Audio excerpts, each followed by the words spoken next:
नमस्कार, वीसभा.com मध्ये आपलं स्वागत आहे। सोलापूर जिल्ह्यातील माढा तालुक्यातील सीना नदीने पूर आल्याने मोठे नुकसान झाले आहे। मागील 8 दिवसापासून पूर परिस्थिती निर्माण झाली आहे आणि 8 ते 10 गावांना याचा पुराचा फटका बसला आहे। शेतकऱ्यांनी मका, उडीद आणि ऊस पिके पाण्याखाली गेली आहेत। शेतकऱ्यांना हेक्टरी 8,000 ते 8,500 रुपये मदत जाहीर करण्यात आली आहे, परंतु ते अपुरे आहेत असे शेतकऱ्यांचे म्हणणे आहे।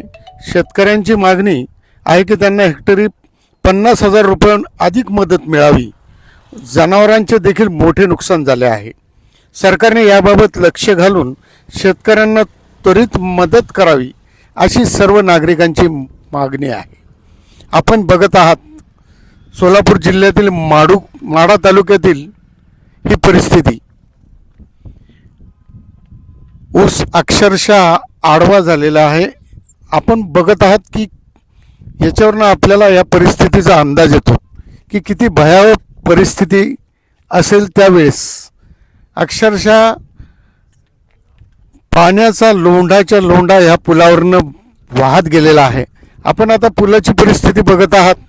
पुलाचे जे अँगल्स आहेत, या पुलाचे अँगल्स पाण्याच्या प्रवाहाने अक्षरशः वाकडे झालेले आहेत।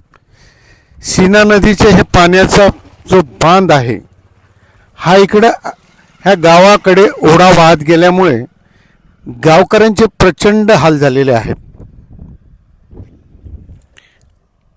आता आपण थोड्या वेळातच येथील लोकांची परिस्थिती जाणून घेण्यासाठी हे गावकऱ्यांशी बोलणार आहोत।